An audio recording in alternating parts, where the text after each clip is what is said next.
ಇದ ಮೊದಲನೇ ಬಾರಿಗೆ ಪಶ್ಚಿಮ ಬಂಗಾಳದಾಗ ಶಾಂತಿಯುತವಾಗಿ ಮತದಾನ ನಡೆದೈತಂತ. ಮಮತಕ್ಕನ ಪೊಲೀಸರಿಗೆ ಮಂದಿನ ಕ್ಲಾಸ್ ತಗೊಳಕತ್ತ. ಒಂದ್ ವೇಳೆ ಮಮತಕ್ಕನ ಗೆದ್ರ ನಮಗ್ ರಕ್ಷಣೆ ಕೊಡೋರು ಯಾರು? ಎಲೆಕ್ಷನ್ ಕಮಿಷನ್ ಹತ್ರ ಸಾಕಷ್ಟು ಅಸ್ತ್ರ ಅದಾವ. ಇಷ್ಟೆಲ್ಲಾ ನೋಡಿದ್ಮೇಲೂ ಲಿಬ್ರಲ್ಗಳು ಎರಡೆರಡು ತರ ಮಾತಾಡ್ತಾರಲ್ಲ, ಏನ್ ಹೇಳ್ಬೇಕು ಅವರಿಗೆ? ವೆಸ್ಟ್ ಬೆಂಗಾಲ್ ಎಲೆಕ್ಷನ್ ಅಂದ್ರೆ ಅಲ್ಲಿನ ಮಂದಿಗೆ ಒಂದು ರೀತಿ ಅಗ್ನಿ ಪರೀಕ್ಷೆ ಇದ್ದಂಗ. ಅಲ್ಲಿ ಯಾವುದೂ ಸರಿಯಾಗಿ ನಡೆಯಂಗಿಲ್ಲ. ನಾವು ಅನ್ಕೊಂಡಂಗಂತೂ ಅಲ್ಲಿ ಆಗಕ್ಕೆ ಸಾಧ್ಯನೇ ಇಲ್ಲ. ಪ್ರತಿ ಬಾರಿ ಎಲೆಕ್ಷನ್ ಒಳಗೂ ಮಂದಿ ಅಂಜ್ಕೋತ ಓಟ್ ಹಾಕ್ತಿದ್ರು.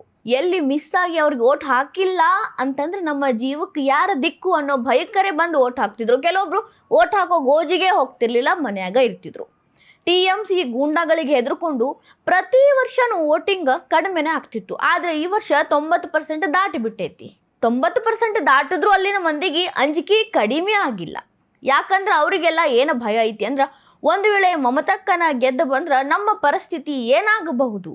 ಬಾಯ್ ತಪ್ಪಿ ಮಮತಕ್ಕನ ಬಗ್ಗೆ TMC ಬಗ್ಗೆ ಏನಾದರೂ ಮಾತಾಡೋವರೆಗೂ ಮಾತಾಡಿ ಅದು TV ಒಳಗೆ ಬಂದು ವೈರಲ್ ಆದ್ರ ನಮ್ಮ ಪರಿಸ್ಥಿತಿ ಏನಾಗ್ತೈತಿ? ಪಶ್ಚಿಮ ಬಂಗಾಳದಾಗ ನಾವು ಬದುಕಕ್ಕಾಗೋದಿಲ್ಲ.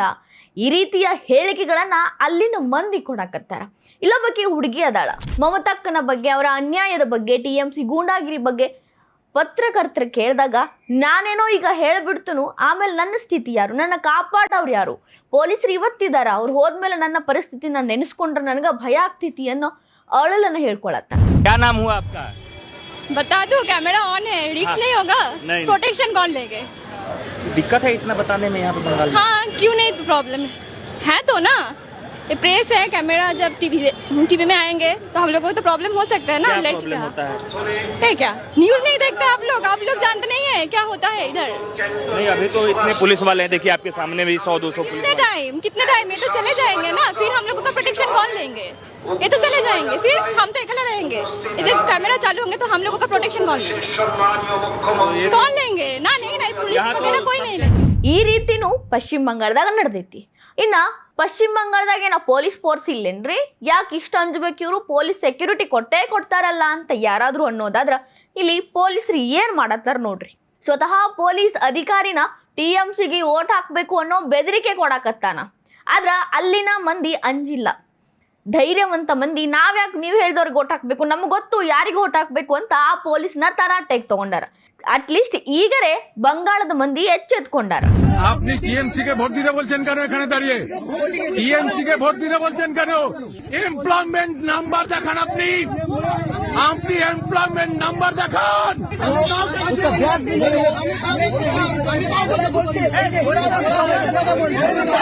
ಒಂದ್ ಕಡೆ ಅಂಜೋರು, ಇನ್ನೊಂದ್ ಕಡೆ ನಿರ್ಭೀತಿಯಿಂದ ಹೋರಾಟ ಮಾಡ್ತೀವಿ ಅನ್ನೋರು. ಇದೆಲ್ಲಾನು ಈ ವರ್ಷದ ಚುನಾವಣೆ ಸಂದರ್ಭದಾಗ ನಮಗ್ ನೋಡಾಕ್ ಸಿಕ್ಕಿದ್ದು. ಅದಷ್ಟಲ್ರಿ, 2016ರಿಂದ 2026 ಇಲ್ಲಿ ತನಕನೂ ಹೆಚ್ಚಿಗೆ ಸುರಕ್ಷಿತವಾಗಿ, ಸಮಾಧಾನವಾಗಿ, ಶಾಂತಿಯುತವಾಗಿ ನಡೆದಿದ್ದ ಎಲೆಕ್ಷನ್ 2026ರದಾಗೈತಿ.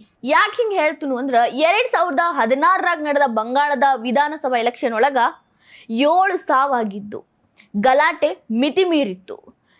ಹತೋಟಿಗೆ ತಗೊಳಕ್ಕಾಗ್ಲಿಲ್ಲ ಕ್ರೌಡ್ನ, ಅಂತ ಒಂದು ಪರಿಸ್ಥಿತಿ ಅವಾಗ ನಿರ್ಮಾಣ ಆಗಿತ್ತು. 2019ರ ಲೋಕಸಭಾ ಚುನಾವಣೆ ಒಳಗೂ ಇಂಥದ್ದ ಪರಿಸ್ಥಿತಿ. ಸರಿಸುಮಾರು 62 ಮಂದಿ ಸತ್ತಿದ್ರು. ಅಷ್ಟರ ಮಟ್ಟಿನ ಗಲಾಟೆ ಪಶ್ಚಿಮ ಬಂಗಾಳದಾಗ ನಡೆದಿತ್ತು. 2021ರ ವಿಧಾನಸಭಾ ಎಲೆಕ್ಷನ್ ಬಂಗಾಳದಾಗ ನಡೆದಾಗ 24 ಮಂದಿನ ನಿರ್ದಾಕ್ಷಿಣ್ಯವಾಗಿ ಸಾಯಿಸ್ಬಿಟ್ಟಿದ್ರು. ಚುನಾವಣಾ ಬಿಸಿ ಅಷ್ಟರ ಮಟ್ಟಿಗಿತ್ತು. 2024ರ ಲೋಕಸಭಾ ಎಲೆಕ್ಷನ್ ಒಳಗ 11 ಮಂದಿ ಸಾವನ್ನಪ್ಪಿದ್ರು. ಬೇರೆ ಯಾವುದೋ ಕಾರಣಕ್ಕಲ್ರಿ, ಇದ ಚುನಾವಣೆಗೋಸ್ಕರ. ಅಷ್ಟರ ಮಟ್ಟಿನ ದೊಂಬಿ ಗಲಭೆ ಅಲ್ಲಿ ನಡೀತಿತ್ತು. 2026ರಾಗ ಅಂದ್ರ ಈಗ ನಡೀತಲ್ಲ ಎಲೆಕ್ಷನ್, ಈಗ ಒಂದೇ ಒಂದು ಸಾವಾಗೈತಿ. ಅದು ಸಾವಲ್ಲ ಅಂತಲ್ಲ, ಆದ್ರ ಸಾವಿನ ಸಂಖ್ಯೆ ಹೆಂಗ ಇಳ್ದೈತಿ ನೋಡ್ರಿ. 60, 70, 11, 24 ಇದ್ದಿದ್ದ ಸಾವಿನ ಸಂಖ್ಯೆ ಈ ವರ್ಷ 1 ಆಗೈತಿ. ಅಂದ್ರ ಆ ಮಟ್ಟಿನ ಕಟ್ಟುನಿಟ್ಟಿನ ಕ್ರಮ ಆರ್ಮಿ ಫೋರ್ಸ್, ಎಲೆಕ್ಷನ್ ಕಮಿಷನ್ ಮುಂದಾಲೋಚನೆ, ಪೊಲೀಸ್ ಫೋರ್ಸ್ ಎಲ್ಲರೂ ಅಷ್ಟು ಕಠಿಣವಾಗಿ ತಮ್ಮ ಕೆಲಸವನ್ನ ಮಾಡ್ಯಾರ. ಅಂಜ್ಕೋತ ಮನ್ಯಾಗ ಕುಂತಿದ್ದ ಮಂದಿ ಎದ್ದು ಬಂದು ಓಟ್ ಮಾಡೈತಿ. ಇದಷ್ಟ ಅಲ್ರಿ, ಬಂಗಾಳದ ರಿಸಲ್ಟ್ ಇದ ತಿಂಗಳು 4ನೇ ತಾರೀಕು ಬರೋದೈತಿ. ಅಲ್ಲಿ ನಿಮಗೆಲ್ಲ ಗೊತ್ತಿರೋ ಹಂಗ ಹಿಂದೂಗಳ ಮೇಲೆ ಹಿಂಸಾಚಾರ ನಡೀತೈತಿ. ಮಮತಾಕ ಮತ್ ರಾಜಕೀಯದಾಗ ಚುಕ್ಕಾನಿ ಹಿಡಿದ್ರು ಅಂದ್ರ CM ಆದ್ರು ಅಂದ್ರ ಅವ್ರದೇ ಪಕ್ಷ ಅಧಿಕಾರಕ್ಕೆ ಬಂತು ಅಂದ್ರ ಅಲ್ಲಿನ ಮಂದಿಗೆ ಒಂದು ಭಯ ಚಾಲು ಆಗೈತಿ. ಒಂದು ವೇಳೆ ಮಮತಾಕ ಬಂದ್ರ ನಮಗೆಲ್ಲ ರಕ್ಷಣೆ ಕೊಡೋರು ಯಾರು? ಈ ಪ್ರಶ್ನೆಗೂ ಕೂಡ ಎಲೆಕ್ಷನ್ ಕಮಿಷನ್ ಉತ್ತರ ರೆಡಿ ಮಾಡ್ಕೊಂಡೈತಿ. ಸಂವಿಧಾನದ 324ನೇ ವಿಧಿಯ ಪ್ರಕಾರ ಎಲೆಕ್ಷನ್ ಕಮಿಷನ್ಗ ಒಂದು ವಿಶೇಷವಾದ ಅಧಿಕಾರ ಐತಿ. ಅದೇನು ಅಂತಂದ್ರ ಚುನಾವಣಾ ರಿಸಲ್ಟ್ ಬಂದಿದ್ದ ದಿನ ಏನಾದರೂ ಅಚಾತುರ್ಯ ಘಟನೆಗಳು ಅಥವಾ ಏನಾದರೂ ದೊಂಬಿಗಳು ಕಿಡಿಗೇಡಿಗಳ ಅಟ್ಟಹಾಸ ಹೆಚ್ಚಾತು ಅಂದ್ರ ಅದನ್ನ ತಡೆಯೋದಕ್ಕಾಗಿ CRPFನ ಅಲ್ಲೇ ಉಳಿಸ್ಕೊಳ್ಳುವಂತ ಅಧಿಕಾರ ಚುನಾವಣಾ ಆಯೋಗಕ್ಕೆ ಐತಿ. ಅದನ್ನ ಮೊದಲನೇ ಬಾರಿಗೆ ಮುಖ್ಯ ಚುನಾವಣಾ ಆಯುಕ್ತರಾಗಿರುವಂತಹ ಜ್ಞಾನೇಶ್ ಕುಮಾರ್ ಅವರು ಬಳಸ್ಕೊಂಡಾರ. ಅಂದ್ರ ಆರ್ಟಿಕಲ್ 324 ಅನ್ನ ಬಳಸ್ಕೊಂಡು ಎಲೆಕ್ಷನ್ ಮುಗಿದ್ರೂ ಕೂಡ ರಿಸಲ್ಟ್ ಬಂದರೂ ಕೂಡ CRPF ಬಂಗಾಳದಾಗ ಉಳಿಯೋದೈತಿ, ಅಲ್ಲಿನ ಮಂದಿ ರಕ್ಷಣೆಗಾಗಿ. ಎಲ್ಲಿವರೆಗೂ ಚುನಾವಣಾ ಆಯೋಗ ಆದೇಶ ಕೊಡೋದಿಲ್ವೋ ಅಲ್ಲಿವರೆಗೂ CRPF ಬಂಗಾಳದಾಗ ಇರೋದೈತಿ. ಹದ್ದಿನ ಕಣ್ಣಿಡೋದೈತಿ, ನಿಗಾ ವಹಿಸೋದೈತಿ, ನಿರ್ದಾಕ್ಷಿಣ್ಯವಾಗಿ ತಪ್ಪು ಮಾಡಿದವ್ರಿಗೆ ಶಿಕ್ಷೆ ಕೊಡೋದೈತಿ. ಅಲ್ಲಿ ಯಾವುದೇ ರೀತಿಯ ಅರಾಜಕತೆ ನಡೆಯೋ ಹಂಗೇ ಇಲ್ಲ. ಅಷ್ಟೊಂದು ಕಟ್ಟುನಿಟ್ಟಿನ ಕ್ರಮಗಳನ್ನ ಅನುಸರಿಸೋದೈತಿ. ಇದೆಲ್ಲ ಯಾಕ ಅಂತಂದ್ರ ನಿರ್ಭೀತಿಯಿಂದ ಓಟ್ ಹಾಕಿರೋ ಮಂದಿ ನಿರ್ಭೀತಿಯಿಂದನ ಬಾಳಬೇಕು ಅನ್ನೋ ಕಾರಣಕ್ಕಾಗಿ. ಯಾವುದೇ ರೀತಿಯ ಅನ್ಯಾಯ ಆಗಲಿ, ದೌರ್ಜನ್ಯ ಆಗಲಿ, ದಬ್ಬಾಳಿಕೆ ಆಗಲಿ ಇನ್ನು ಮುಂದೆ ಬಂಗಾಳದಾಗ ನಡೆಯೋದಿಲ್ಲ. ಇದ ಎಲೆಕ್ಷನ್ ಕಮಿಷನ್ ತಗೊಂಡಿರೋ ಕ್ರಮ. ಇಷ್ಟೆಲ್ಲ ಆಗತಿರ್ಬೇಕಾದ್ರೆ ನಮ್ಮ ದೇಶದ ಲಿಬರಲ್ಗಳಿಗೆ ಡಬಲ್ ಸ್ಟ್ಯಾಂಡರ್ಡ್ ಐತನೋ ನಿಮಗೆ ಗೊತ್ತೈತ್ರಿ. ಎಲ್ಲಿ ಮಾತಾಡಬೇಕು, ಎಲ್ಲಿ ಏನು ತಿರುಗಿಸ್ಬೇಕು ಅನ್ನೋದು ಅವ್ರಿಗೆ ಅಷ್ಟೇ ಕರೆಕ್ಟಾಗಿ ಬರ್ತೈತಿ. ಅದ್ರೊಳಗೆ ಒಬ್ಬರಾಗಿರೋ ರವೀಶ್ ಕುಮಾರ್ ಅವರು ಒಂದು ಮಾತು ಹೇಳ್ಯಾರ. ಇಷ್ಟೆಲ್ಲ ಗಲಾಟೆ, ಇಷ್ಟೆಲ್ಲ ದೊಂಬಿ ಎಷ್ಟಾಗ್ಯಾವ, ನಾನು ಎಷ್ಟು ಹೇಳಿನಿ ನ್ಯೂಸ್ ಒಳಗಂದ್ರ ದಿನಕ್ಕೆ ಒಂದು ತಗೊಬಂದು ಹೇಳಿನಿ ನಿಮಗೆ. ಅಷ್ಟೊಂದು ಗಲಾಟೆಗಳಾಗ್ತಿತ್ತು. ಅಷ್ಟು ಪೊಲೀಸರು, ಅಷ್ಟು CRPF ಅವ್ರು ಇದ್ರೂ ಕೂಡ ದೊಂಬಿಗಳ ನಿಲ್ಲಕತ್ತಿರ್ಲಿಲ್ಲ. ಅಷ್ಟೊಂದು ಕಷ್ಟ ಆಗಕತ್ತಿತ್ತು ನಿಯಂತ್ರಣ ಮಾಡೋದು. ಅದನ್ನೆಲ್ಲ ನೋಡಿದ್ಮೇಲೆ ರವೀಶ್ ಕುಮಾರ್ ಹೇಳ್ತಾರ, ಯಾಕೆ ಅಷ್ಟೊಂದು ಪೊಲೀಸ್ ಫೋರ್ಸ್ ಕರ್ಸಿದ್ರಿ? ಅಲ್ಲೇನು ಯುದ್ಧ ಮಾಡತ್ತಿದ್ರೇನು? ಯುದ್ಧ ವಿಮಾನ ಅಷ್ಟೇ ಬರೋದು ಬಾಕಿ ಇತ್ತು. ಇನ್ನೆಲ್ಲ ಅಲ್ಲಿ ಕೇಂದ್ರದ ಫೋರ್ಸು ನಿಂತು ಬಿಟ್ಟಿತ್ತು. ಯಾಕೆ? ಅದು ಒಂದು ಎಲೆಕ್ಷನ್ ನಡೆದೈತಿ, ಅಲ್ಲಿ ಯುದ್ಧ ನಡೆದಿಲ್ಲ ಅನ್ನುವಂಥ ಮಾತುಗಳನ್ನು ಹೇಳಿದ್ರು. एक एक जिले में कितने अफसरों को लगाया गया, इन सब का भी अध्ययन होना चाहिए.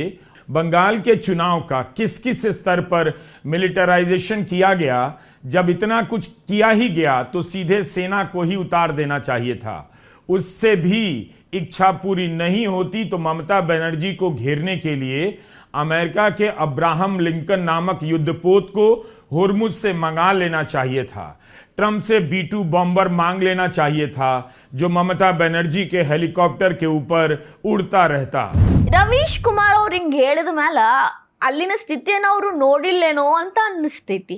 ಅಥವಾ ನೋಡಿದ್ರೂ ಕೂಡ ಬೇಕಂತನೇ ಹಿಂಗೆ ಮಾತಾಡತ್ತಾರೋ ಗೊತ್ತಿಲ್ಲ. ಬಟ್ ವೇಟ್, ಇದೇ ರವೀಶ್ ಕುಮಾರ್ ಅವರು 2018ರಾಗ ಪಶ್ಚಿಮ ಬಂಗಾಳದ ಪಂಚಾಯತ್ ಎಲೆಕ್ಷನ್ಗಾಗಿ ಒಂದು ಸ್ಟೇಟ್ಮೆಂಟ್ ಕೊಟ್ಟಿದ್ರು.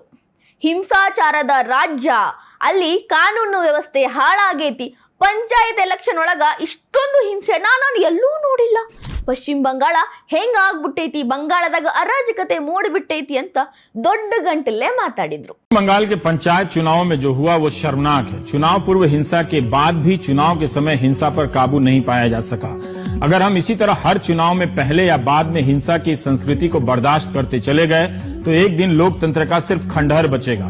बंगाल के चुनाव में हिंसा की संस्कृति स्थायी होती चली जा रही है, जिसका लाभ आप गौर से देखिए तो हर कोई अपने अपने मौके के हिसाब से उठाने का प्रयास कर रहा है. चुनाव आयोग को शायद और बेहतर तैयारी करनी चाहिए थी. ಎಸ್, ಇದೇ ರವೀಶ್ ಕುಮಾರ್ ಅವರು 2018ರಾಗ ಮಾತಾಡಿದ್ನ 2026ರಾಗ ಉಲ್ಟಾ ಮಾತಾಡಿದ್ರು. ಯಾಕಷ್ಟೊಂದು ಫೋರ್ಸ್ ಬೇಕು ಅಂದ್ರು? ಅದೇ 2018ರಾಗ ಅಲ್ಲಿ ಕಟ್ಟುನಿಟ್ಟಿನ ಕ್ರಮ ಜಾರಿಗೆ ಬರಬೇಕು, ಏನ್ ಮಾಡತೈತಿ ಸರ್ಕಾರ ಅನ್ನೋ ಮಾತಾಡಿದ್ರು. ಇದ್ರ ಮೇಲೆ ಗೊತ್ತಾಗಲ್ಲನ್ರಿ, ಲಿಬರಲ್ಸ್ಗಳು ಡಬಲ್ ಸ್ಟ್ಯಾಂಡರ್ಡ್ ಅನ್ನ ಮೇಂಟೈನ್ ಮಾಡ್ತಾರ. ಯಾವಾಗ ಅವ್ರಿಗೆ ಏನು ಮಾತಾಡ್ಬೇಕು ಅನ್ಸುತ್ತಲ್ಲ ಅದೇ ನಿಜ ಅನ್ನೋ ಹಂಗ ಮಾತಾಡ್ತಾರ. ಇದಕ್ಕ ಇನ್ನು ನಾವೇನ್ ಹೇಳ್ಬೇಕ್ರಿ? ನಿಮ್ಗೆಲ್ಲ ಅರ್ಥ ಆಗಿರ್ತೈತಿ. ಒಟ್ನಾಗ ಬಂಗಾಳ ಎಲೆಕ್ಷನ್ ಎಲ್ಲಾರ ಬಾಯಾಗೂ ಹರಿದಾಡಕತ್ತೈತಿ.